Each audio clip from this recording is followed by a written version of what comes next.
ঢাকা-ভাঙ্গা মহাসড়কের মাদারীপুরের শিবচর উপজেলার পাচ্চর এলাকায় গত ২২ নভেম্বর ভোরে সড়ক দুর্ঘটনায় নিহত হয়েছেন চিত্রনায়িকা পরীমনির প্রথম স্বামী ইসমাইল হোসেন। দুর্ঘটনায় তার মৃত্যু হয় বলে নিশ্চিত করেছেন শিবচর হাইওয়ে থানার officer in charge Shakil Ahmed. OC Shakil Ahmed জানিয়েছেন, শুক্রবার ভোরে শিবচরের পাচ্চর এলাকায় সড়ক দুর্ঘটনায় ইসমাইল হোসেন জমাদ্দার নামে এক ব্যক্তি মৃত্যু হয়েছে। তবে দুর্ঘটনার বিস্তারিত কারণ এখনও জানা যায়নি।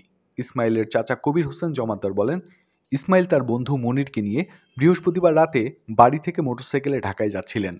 ভোরে ঢাকা-ভাঙ্গা এক্সপ্রেসওয়েতে পিছন থেকে ট্রাক তাদের ধাক্কা দেয়। এতে ইসমাইল ও তার বন্ধু মনির গুরুতর আহত হন। পরে স্থানীয়রা তাদের উদ্ধার করে ঢাকা মেডিকেল কলেজ হাসপাতালে নিলে চিকিৎসক ইসমাইলকে মৃত ঘোষণা করেন।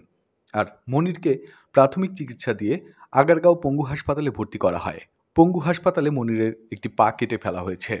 শুক্রবার রাতে ইসমাইলের লাশ বাড়িতে আনা হয় এবং রাতেই জানাজা শেষে ছোট্ট শৌলা গ্রামের বাড়ির পারিবারিক কবরস্থানে দাফন করা হয়। ইসমাইল হোসেনের মৃত্যুর খবরটি শনিবার দেশের সব গণমাধ্যমে প্রকাশ পায় এবং বিষয়টি নিয়ে বিরক্ত ও ক্ষুব্ধ পরীমনি বলেন, কারো মৃত্যু তো হাসি তামাশার বিষয় না।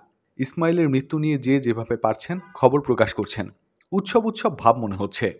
এটা সত্যি কষ্টদায়ক। এমনটা মোটেও আশা করিনি। এই অভিনেত্রী আরও বলেন, এবার বাড়িতে আসার পরপরই আমার মা আমাকে বললেন, ইসমাইল তো বাইক অ্যাক্সিডেন্ট করেছে।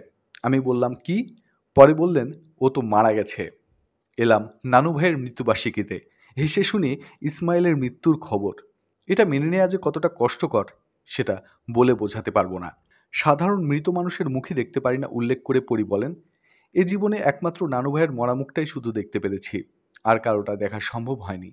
ইসমাইলেরটাও দেখা সম্ভব হয়নি। কবর জিয়ারত করেছি। সেই কবরস্থানে পাশাপাশি আমাদের পরিবারের অনেকগুলো কবর। সবচেয়ে নতুন কবর ইসমাইলের। ওর বাবা সহ আমরা কবর জিয়ারতে গেছি। সব কিছু ছাপিয়ে সে তো আমার আত্মীয়, তাই তার সঙ্গে আমার সম্পর্কও তো সবসময়ের। 2012 সালের 28 এপ্রিল শামসুন নাহার স্মৃতি ওরফে চিত্রনায়িকা পরীমনির সঙ্গে বিয়ে হয়েছিল ইসমাইলের। তিনি মঠবাড়িয়া উপজেলার মিরুখালী ইউনিয়নের ছোট্ট শৌল গ্রামের ব্যাংক কর্মকর্তা জাকির হোসেন জমাদ্দারের ছেলে।